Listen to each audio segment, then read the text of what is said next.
Nas brumas da madrugada italiana, quando a lua se esconde atrás das nuvens carregadas e o silêncio é quebrado apenas pelo uivar distante dos lobos, ainda hoje os moradores das antigas vilas sussurram sobre elas.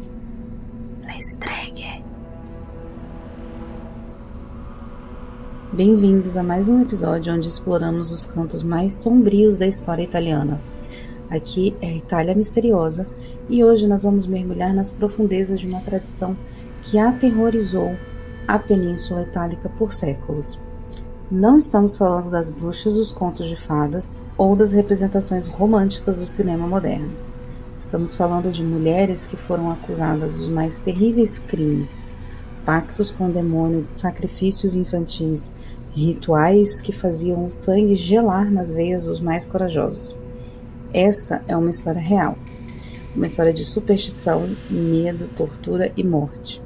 Uma história que começou nas raízes pagãs da Roma Antiga e culminou em alguns dos julgamentos mais brutais da história europeia. Preparem-se, porque o que vocês vão ouvir aqui hoje não é para os fracos de coração. Para entender verdadeiramente as streghe italianas, precisamos voltar muito além da Idade Média. Precisamos voltar aos tempos em que Roma ainda adorava múltiplos deuses, quando as florestas escuras da Península Italiana eram habitadas por espíritos antigos e quando as mulheres conhecedoras de ervas eram tanto curandeiras quanto figuras temidas. A palavra strega tem origem do latim strix, que significa coruja, uma ave noturna associada à morte e ao sobrenatural. Mas mais profundamente, as estregas italianas têm as suas raízes no culto à deusa Diana, a divindade romana da lua, da caça e da magia. Diana não era apenas uma deusa benévola, ela também era uma figura de vingança terrível, capaz de transformar homens em animais e comandar hordas de espíritos da floresta.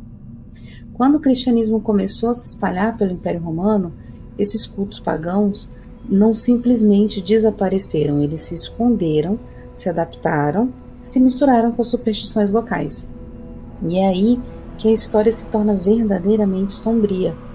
Os primeiros relatos cristãos sobre as seguidoras de Diana a escrevem como mulheres que voavam através da noite montadas em bestas selvagens, participando de caçadas fantasmagóricas lideradas pela própria deusa. O Cânon Episcopi, um documento eclesiástico do século X, já mencionava mulheres que acreditavam voar com Diana durante a noite, participando de banquetes onde serviam carne humana. Mas talvez o mais perturbador seja como essas tradições antigas se transformaram. O que começou como rituais de fertilidade e conexão com a natureza, lentamente se corrompeu na imaginação popular. As curandeiras que conheciam as propriedades das plantas se tornaram envenenadoras. As parteiras que auxiliavam nos partos se tornaram infanticidas. As mulheres sábias que interpretavam sonhos se tornaram profetisas do mal. E assim, ao longo de séculos, criou-se o terreno perfeito para o que viria a seguir. Uma das caças às bruxas mais sistemáticas e brutais da história da Europa. O século XV marca o início do que os historiadores chamaram de Grande Caça às Bruxas Europeia. Em 1484, o Papa Inocêncio VIII emitiu a bula papal Summis Desiderantis Affectibus, oficialmente reconhecendo a existência de bruxas e autorizando a sua perseguição. 3 anos depois foi publicado o Malleus Maleficarum, Martelo das Bruxas, um manual detalhado sobre como identificar, julgar e executar bruxas. Na Itália, essa histeria tomou características únicas e aterrorizantes. Ao contrário de outros países europeus, onde a bruxaria era vista principalmente como heresia, na Itália ela se misturou com medos muito mais primitivos e viscerais. As bruxas italianas não eram apenas adoradoras do diabo, elas eram canibais, vampiras, predadoras de crianças. O perfil típico de uma strega italiana era específico. geralmente uma mulher mais velha, viúva ou solteira, que vivia nas margens da sociedade. Muitas vezes eram curandeiras locais, parteiras ou simplesmente mulheres que haviam se tornado inconvenientes para a comunidade. Algumas tinham deformidades físicas, outras eram mentalmente instáveis e algumas eram simplesmente vítimas de disputas familiares ou de propriedades. Mas o que diferenciava as acusações na Itália era a sua natureza visceralmente aterrorizante. Enquanto no norte da Europa as bruxas eram acusadas principalmente de causar tempestades ou doenças no gado, na Itália as acusações se concentravam em crimes muito mais íntimos e horríveis. As estregas eram acusadas de se infiltrar nas casas durante a noite, sugar sangue de bebês adormecidos, trocar crianças humanas por demônios, usar a gordura infantil para preparar ungüentos mágicos.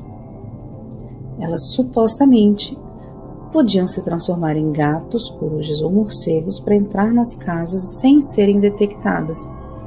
Podiam lançar o malocchio, o mal-olhado, causando morte instantânea com apenas um olhar.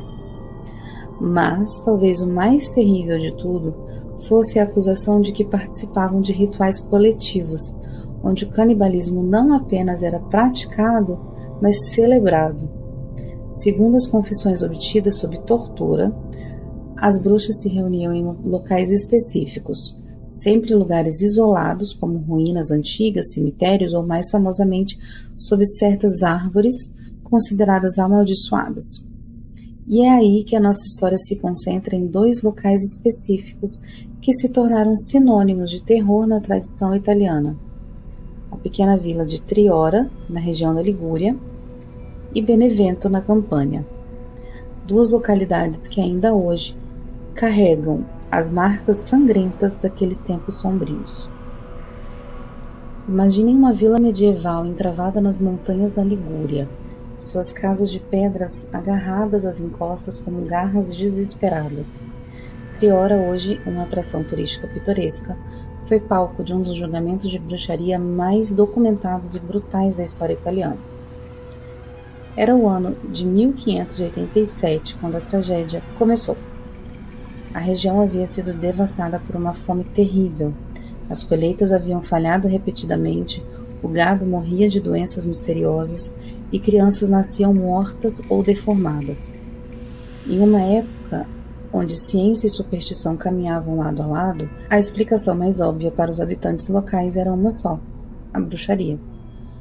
O que torna o caso de Triora particularmente fascinante e aterrorizante é que temos acesso aos registros originais dos julgamentos, documentos escritos com tinta que hoje está desbotada, mas que ainda carregam o peso do terror daqueles dias. E o que esses documentos revelam é uma descida coletiva à loucura. Tudo começou quando várias mulheres da vila foram vistas se reunindo nas ruínas de um antigo castelo nos arredores da cidade. Segundo testemunhas, elas se encontravam durante as noites de lua nova, carregando cestas cobertas com panos escuros. O que essas cestas continham? Segundo as acusações posteriores, pedaços de crianças mortas que elas haviam exumado do cemitério local. A primeira a ser acusada foi uma mulher chamada Franchetta Borelli, de 70 anos, conhecida localmente como curandeira. Franchetta tinha uma reputação ambígua.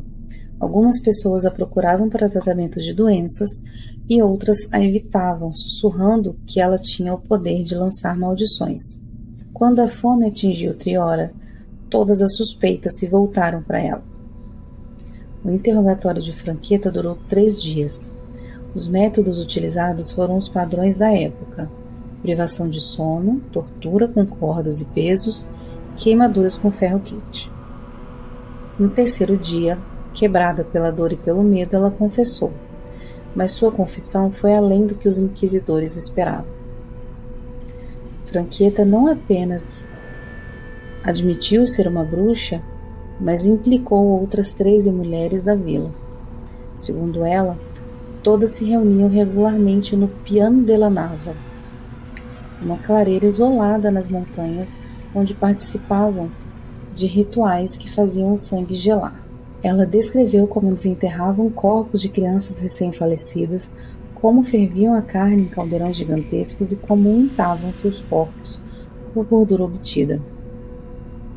Mas o mais aterrorizante de tudo era a descrição do líder desses rituais. Segundo Franqueta, um homem alto esquelético vestido inteiramente de negro presidia essas cerimônias. Seu rosto estava sempre oculto sob um capuz, mas as suas mãos visíveis, mãos com dedos absurdamente longos terminados em garras afiadas. Este ser, que ela chamava de o mestre, instruía as bruxas sobre como causar doenças, como matar o gado e como roubar as crianças dos seus berços. À medida que mais mulheres foram presas e torturadas, a história se tornou ainda mais elaborada e horripilante. Uma delas, chamada Isota Stella, confessou ter participado do assassinato de 7 crianças da vila. Segundo ela, as crianças eram mortas durante rituais específicos, sempre durante eclipses solares ou em datas consideradas sagradas para o diabo.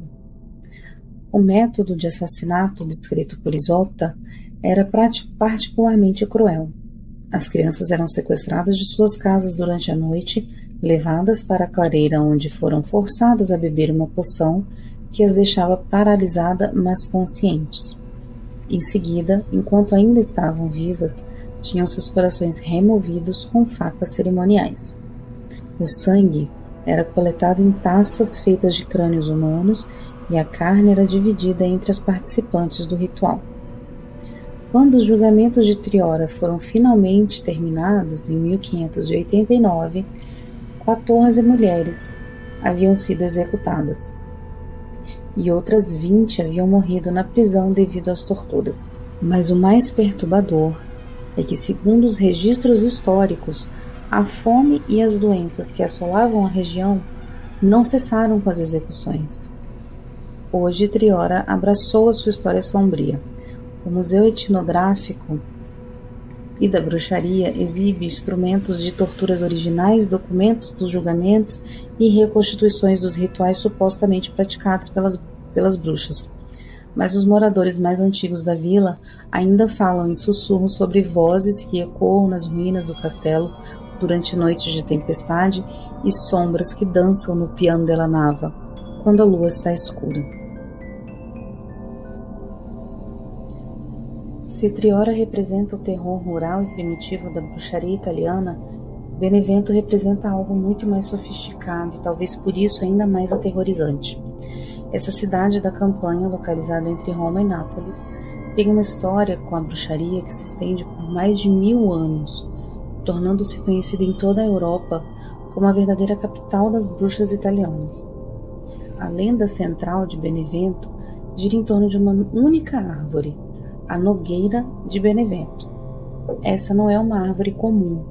Segundo as descrições históricas, era uma nogueira gigantesca com um tronco tão largo que seria necessário mais de 10 homens de braços dados para abraçá-la completamente. Os seus galhos se estendiam como tentáculos negros contra o céu, criando uma área de sombra permanente onde a grama nunca crescia e onde, diziam os locais, nem mesmo os pássaros ousavam pousar. Mas a verdadeira história da Nogueira de Benevento é muito mais antiga e sinistra do que uma superstição medieval. Essa árvore já era considerada sagrada pelos antigos samnitas, um povo guerreiro que habitava a região antes da conquista romana.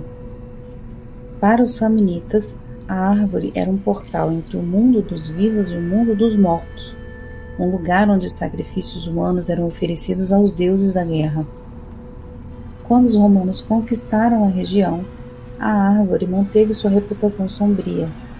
Soldados romanos relatavam sonhos perturbadores após acampar perto dela, e alguns documentos militares mencionam deserções inexplicáveis na região. Mas foi com a chegada do cristianismo que a árvore verdadeiramente se tornou um símbolo do mal.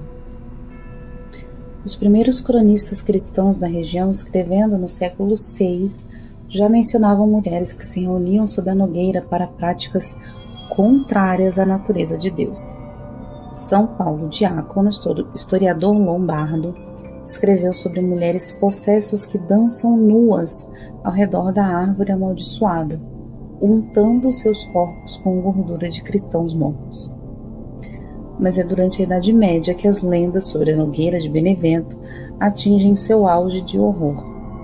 Segundo as crenças populares, toda bruxa da Itália, e algumas vinham de tão longe quanto a França e a Alemanha, tinham que fazer uma peregrinação até Benevento para ser verdadeiramente iniciada nas artes das trevas.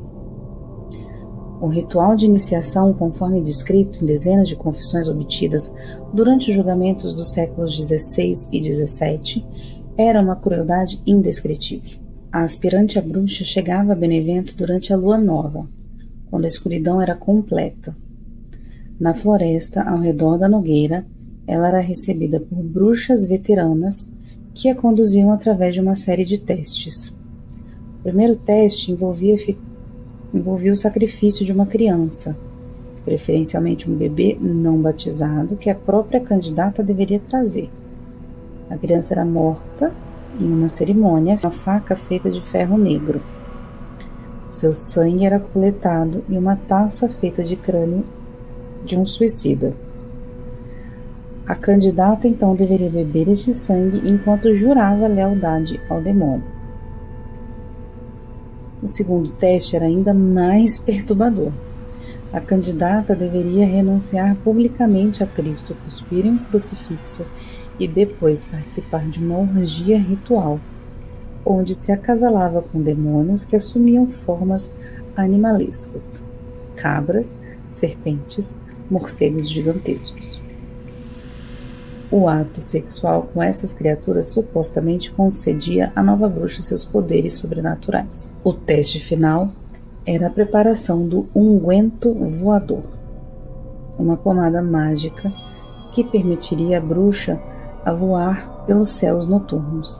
A receita deste unguento, segundo as confissões, era nauseante: gorduras de bebês mortos, sangue menstrual de bruxas virgens, ervas venenosas como beladona e acônito, e o ingrediente final, terra retirada de túmulos de excomungados.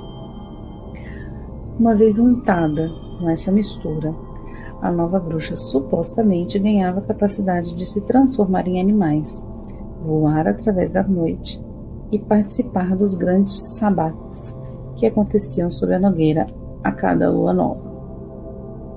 Mas talvez o aspecto mais aterrorizante nas lendas de Benevento sejam a descrição de quem ou o que presidia esses rituais. Não era simplesmente o diabo na sua forma tradicional. Era algo muito mais antigo e alien. As descrições falam de uma entidade que às vezes parecia como uma serpente dourada, do tamanho de um homem, e outras vezes como um bode negro com olhos que queimavam como carvão. Às vezes como uma sombra sem forma definida, que falava com uma voz que soava como um sussurro de 1000 mortos. Essa entidade, conhecida apenas como Il Principe, o príncipe, supostamente habitava as raízes da nogueira durante o dia e emergia à noite para liderar os rituais. Segundo as confissões, Il Príncipe não era apenas maligno, era antigo além da compreensão humana, existindo desde antes da criação do mundo, alimentando-se do sofrimento e da corrupção da alma humana. Os julgamentos de bruxaria em Benevento foram particularmente brutais porque envolviam não apenas camponesas ignorantes, mas também nobres, clérigos e até mesmo freiras. O caso mais famoso é o da Isabela de Médici, uma prima distante da famosa família florentina, que foi acusada de bruxaria em 1589, após a morte misteriosa dos seus 3 filhos. Isabela era uma mulher culta e inteligente, fluente em latim e grego, conhecedora de medicina e astronomia, mas quando seus filhos começaram a morrer um após o outro, todos de doenças misteriosas que deixavam seus corpos muito negros, as suspeitas se voltaram para ela. Durante seu julgamento, várias testemunhas afirmaram tê-la visto voando através da noite em direção de Benevento, montada em um grande corvo negro. Sob tortura, Isabela confessou não apenas ser uma bruxa, mas ser uma das líderes do culto de Benevento. Ela descreveu rituais onde centenas de bruxas se reuniam sobre a nogueira, orgias que duravam noites inteiras, sacrifícios de crianças, e a sua confissão foi tão detalhada e convincente que mesmo os inquisidores ficaram perturbados. Isabela foi queimada viva em 1590, mas antes de morrer ela fez uma profecia que gelou o sangue de todos os presentes. Ela declarou que a nogueira de Benevento nunca poderia ser verdadeiramente destruída, porque as suas raízes se estendiam até o inferno, e que enquanto a árvore existisse, as bruxas continuariam a se reunir sob ela. Em 1630, as autoridades eclesiásticas finalmente decidiram destruir a árvore amaldiçoada, mas quando começaram a cortar, eventos estranhos começaram a acontecer. Os machados quebravam inexplicavelmente, os trabalhadores sofriam acidentes bizarros, e à noite, testemunhas juravam ver a árvore se reconstituir magicamente. Finalmente, a árvore foi cortada e queimada, e em seu lugar foi construída uma igreja. Mas, segundo os moradores locais, durante certas noites, especialmente noites de lua nova, a sombra da antiga nogueira ainda pode ser vista projetada no chão da igreja, e sussurros e línguas desconhecidas ecoam do subsolo. Para compreender verdadeiramente o horror do julgamento das Streghe, precisamos falar sobre algo que raramente é discutido em detalhes: os métodos específicos de tortura utilizados para extrair as confissões. Estes não eram simplesmente técnicas brutais aplicadas aleatoriamente. Eram procedimentos sistemáticos, refinados ao longo dos séculos e projetados especificamente para quebrar a resistência humana da forma mais eficiente possível. O strapata talvez era o método mais comum. A vítima tinha suas mãos amarradas atrás das costas com cordas que eram então conectadas a uma roldana no teto. O corpo era lentamente suspenso no ar, com todo o peso corporal sendo suportado pelos braços torcidos para trás.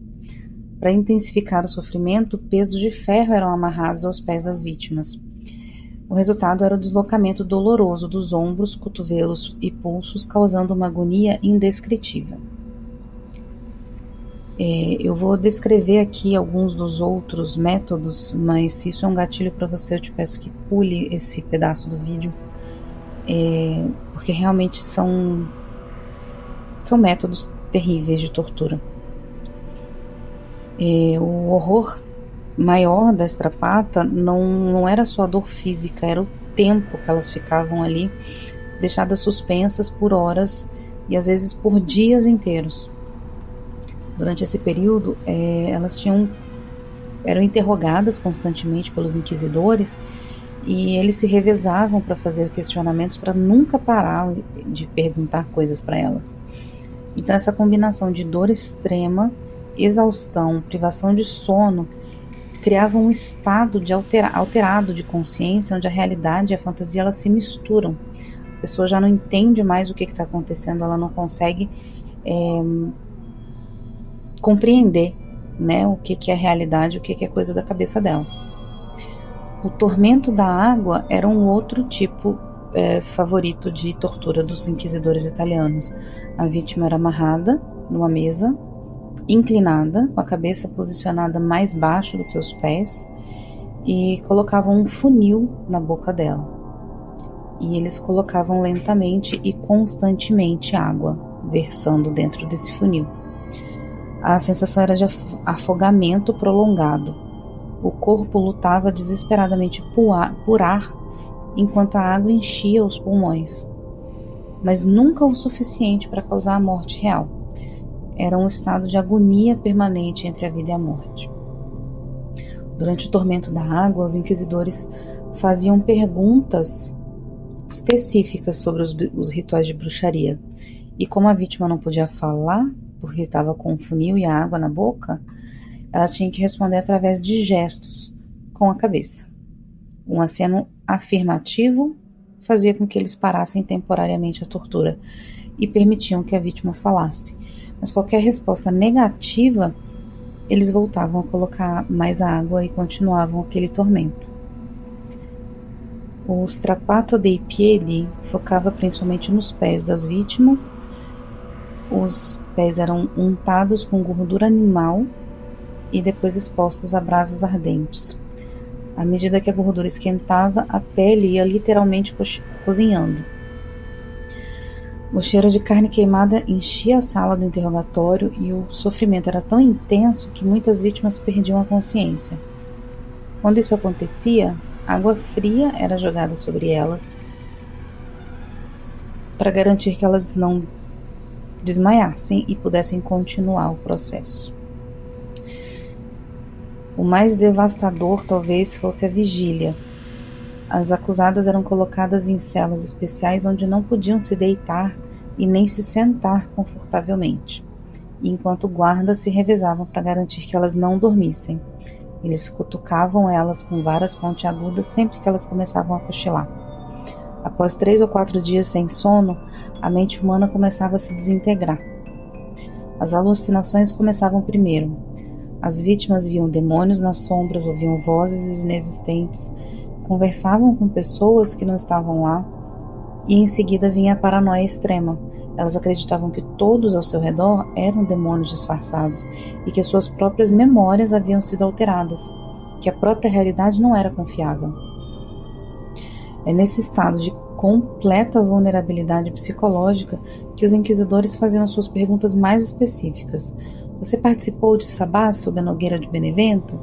Quantas crianças você matou? Quem são suas cúmplices? E as vítimas, com suas mentes fragmentadas pela privação de sono e pela tortura, acabavam confessando qualquer coisa que pensassem que poderia acabar com aquele sofrimento. O que torna esses métodos mais perturbadores é a sofisticação psicológica. Os inquisidores não eram sádicos amadores, eram profissionais treinados que entendiam profundamente a psicologia humana. Eles sabiam exatamente como quebrar a resistência mental de uma pessoa, como plantar memórias falsas, como fazer alguém acreditar genuinamente que havia cometido crimes horríveis. Muitas das confissões mais elaboradas sobre rituais satânicos, sacrifícios infantis e orgias demoníacas eram produto direto desses métodos. Mentes torturadas criavam narrativas fantásticas que misturavam terror genuíno com delírios induzidos, resultando em confissões que eram ao mesmo tempo convincentes para os interrogadores e completamente desconectadas da realidade. O aspecto mais trágico é que muitas mulheres torturadas realmente chegaram a acreditar em suas próprias confissões forçadas. Após dias de tortura e privação de sono, elas genuinamente acreditavam ter participado dos rituais que descreviam e ter matado as crianças que supostamente foram assassinadas. Essa confusão entre realidade e fantasia induzida continuava até o momento de suas execuções. Quer dizer, elas eram levadas a confessar uma coisa que elas supostamente não fizeram, porque foram torturadas para essa confissão, e depois essas confissões eram publicizadas, eram levadas isso a público para as pessoas acreditarem e terem um visual, né, uma noção do que era que elas faziam, e isso alimentava a histeria coletiva. Talvez uma das coisas mais perturbadoras sobre a história das streghe italianas não é apenas o que aconteceu no passado, mas como essas tradições continuam a influenciar a cultura italiana até hoje. Ao contrário de outros países europeus, onde as tradições de bruxaria foram largamente esquecidas ou romantizadas, na Itália elas permanecem vivas de forma tanto óbvias quanto sutis. Benevento hoje comercializa abertamente a sua herança sombria. O famoso licor Strega, produzido na cidade desde 1860, não apenas leva o nome bruxa, seu marketing continua a usar imageticamente bruxas dançando em rituais noturnos, mas a receita original do licor supostamente inclui ervas que eram associadas tradicionalmente aos ungüentos mágicos das bruxas históricas. A cidade ainda realiza o festival La Notte delle Streghe, onde performances teatrais reconstroem os rituais históricos com um realismo que alguns visitantes acham perturbador. Atores vestidos como bruxas medievais encenam sacrifícios simulados, danças rituais e invocações demoníacas em locais onde supostamente esses eventos realmente aconteceram séculos atrás. Mas existe algo mais profundo e mais inquietante. Conversas com moradores mais antigos de Benevento revelam que muitos ainda genuinamente acreditam no poder sobrenatural associado à cidade. Não de forma supersticiosa ou folclórica, mas como uma realidade viva que continua a influenciar suas vidas cotidianas. Uma senhora de 78 anos que preferiu não ser identificada contou sobre sua avó que morreu nos anos 60.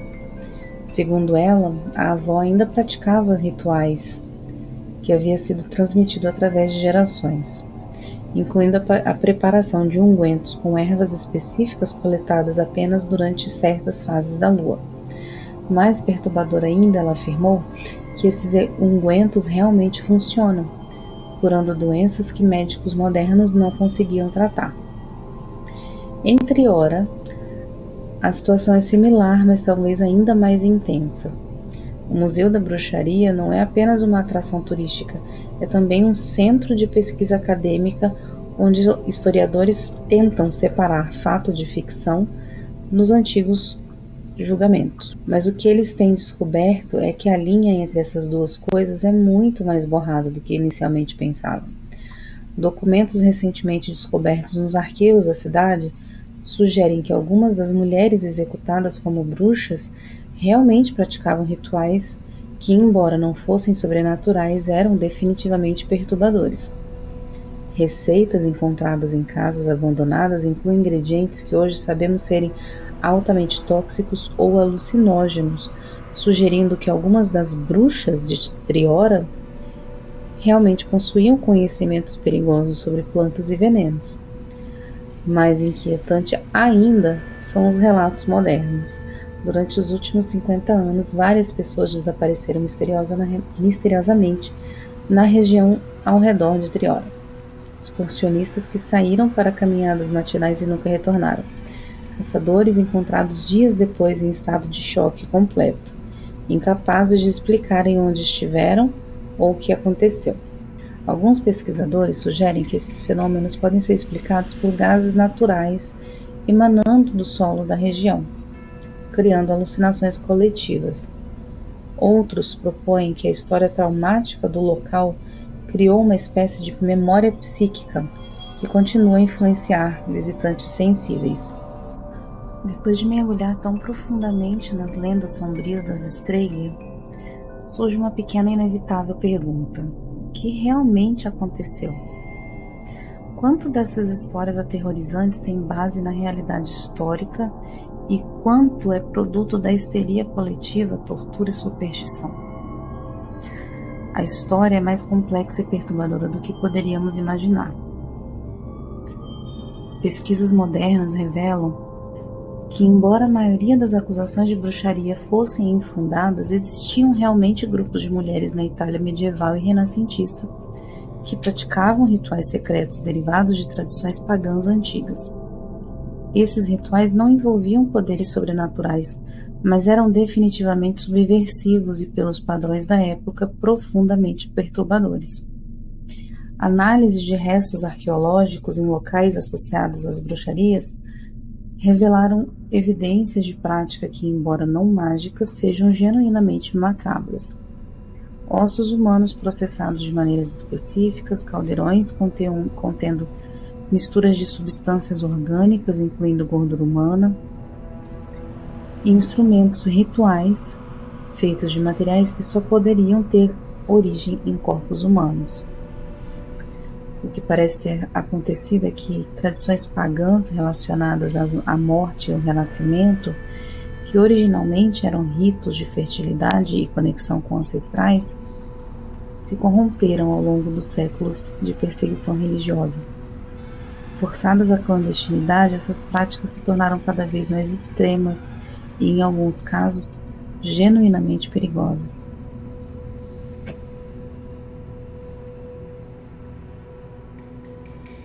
O conhecimento extenso de plantas venenosas e alucinógenas que muitas bruxas possuíam era real. Análises químicas de ungüentos encontrados em casas de mulheres executadas por bruxaria revelaram concentrações de alcaloides que poderiam causar alucinações vívidas, sensações de voo e alterações profundas da percepção. Algumas dessas substâncias eram letais em doses apenas ligeiramente maiores. Isso explica muitas das confissões mais bizarras. Mulheres que genuinamente acreditavam ter voado através da noite, participado de orgias com demônios ou se transformado em animais, provavelmente estavam só sob a influência de drogas poderosas que elas mesmas haviam preparado. A linha entre realidade e alucinação se tornava completamente indistinta. Mas talvez o aspecto mais perturbador seja que algumas das práticas mais extensas descritas nas confissões podem ter base na realidade. Evidências arqueológicas e forenses sugerem que sacrifícios humanos, embora raros, realmente ocorreram em alguns casos. Não como parte de rituais sobrenaturais, mas como resultado de tradições ancestrais que haviam se degenerado em cultos da morte genuinamente perigosos. A descoberta em 1991 de uma câmara subterrânea sobre a cidade de Benevento revelou restos de pelo menos 30 indivíduos, muitos deles crianças, que haviam sido mortos de maneiras rituais. As marcas dos ossos correspondiam às descrições históricas de como a vítima dos sabates de bruxas eram supostamente sacrificadas. A datação por carbono situou essas mortes entre os séculos XV e XVII, exatamente o período dos grandes julgamentos de bruxaria. O que isso significa é que, embora a maioria das mulheres executadas como bruxas fossem inocentes, algumas realmente participavam de atividades que, pelos padrões de qualquer época, seriam consideradas criminosas e profundamente perturbadoras.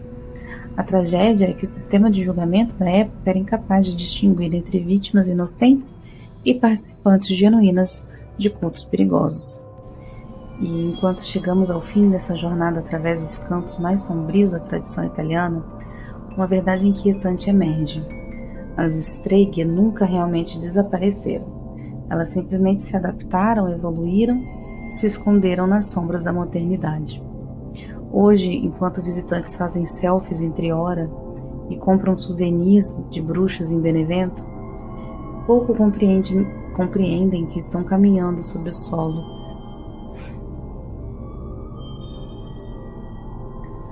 Hoje, enquanto visitantes fazem selfies em Triora e compram souvenirs de bruxas em Benevento, poucos realmente compreendem que estão caminhando sobre solo literalmente encharcado de sangue inocente. As pedras antigas dessas cidades guardam ecos de gritos que soaram há séculos, memórias de torturas e execuções que deixaram cicatrizes invisíveis, mas permanentes na própria terra. Talvez a mentalidade que tornou possível a caça às bruxas é o que realmente é perturbador. O medo do diferente, a disposição para torturar até obter confissões, a tendência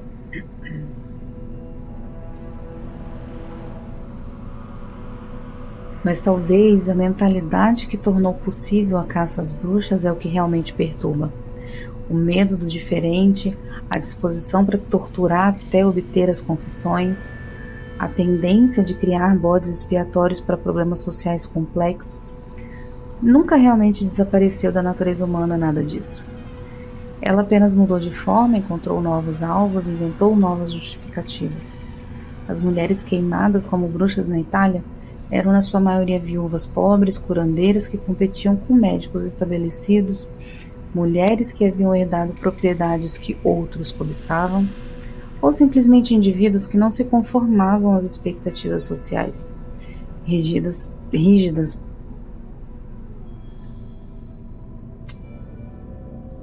As mulheres queimadas como bruxas na Itália eram, na sua maioria, viúvas pobres, curandeiras que competiam com médicos estabelecidos, mulheres que haviam herdado propriedades de outros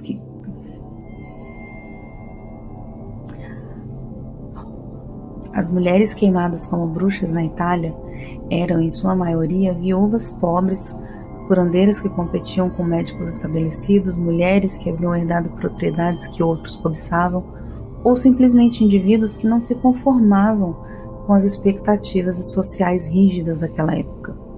Seus verdadeiros crimes eram serem vulneráveis, diferentes ou inconvenientes.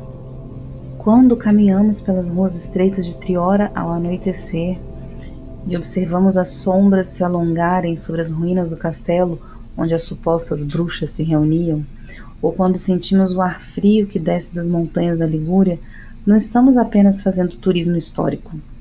Estamos confrontando uma parte fundamental da natureza humana que preferíamos esquecer. As Streghe nos ensinam que o verdadeiro horror não reside em forças sobrenaturais ou poderes mágicos. O verdadeiro horror reside na capacidade humana para a crueldade, na facilidade com que transformamos nossos medos em armas contra os indefesos, na rapidez com que passamos de civilizados para selvagens, quando a nossa visão de mundo é ameaçada. Em Benevento, quando o vento noturno sussurra através das árvores onde outrora crescia a nogueira amaldiçoada, às vezes parece que ainda podemos ouvir os ecos daqueles tempos sombrios. Não porque fantasmas ainda assombram o local, mas porque a capacidade humana para criar fantasmas, para transformar pessoas reais em monstros imaginários, permanece assombrosamente intacta. As Streghe italianas foram vítimas de uma das páginas mais sombrias da história europeia, mas a sua história continua relevante porque os mecanismos sociais e psicológicos que tornam a sua perseguição possível continuam operando em nossa sociedade moderna, apenas esperando pelas condições certas para emergir novamente. Quando lembramos das Streghe, não estamos apenas honrando a memória de mulheres injustamente mortas, estamos nos lembrando da nossa própria capacidade para o mal e da responsabilidade que todos temos de garantir que tais horrores nunca mais se repitam. Porque no final todos nós carregamos dentro de nós a capacidade de tanto ser bruxa quanto inquisidor, tanto vítima quanto torturador. A diferença está nas escolhas que nós fazemos quando somos confrontados com os nossos próprios medos e preconceitos. As Streghe da Itália podem ter sido silenciadas há séculos, mas as suas vozes ainda ecoam através do tempo, sussurrando uma advertência que seria prudente não ignorarmos. Que a linha entre a civilização e a barbárie é muito mais tênue do que gostaríamos de acreditar. E talvez, apenas talvez, em noites especialmente escuras, quando o vento carrega o cheiro de fumaça antiga e o eco distante de gritos há muito silenciados, elas ainda estejam tentando nos contar algo que precisamos desesperadamente ouvir. Mas me conta, o que você achou da história das Streghe italianas? Você acha que realmente tem algo de sobrenatural acontecendo ou que aconteceu em algum momento da história? Ou é tudo histeria coletiva e uma crueldade sem fim? Deixe seus comentários, eu quero saber o que você achou. E se você já conheceu, já passou por alguma dessas cidades, conta pra mim também, que eu quero saber. Se você ainda não se inscreveu nesse canal, aproveite para fazer isso agora e não perder nenhum mistério que está por vir.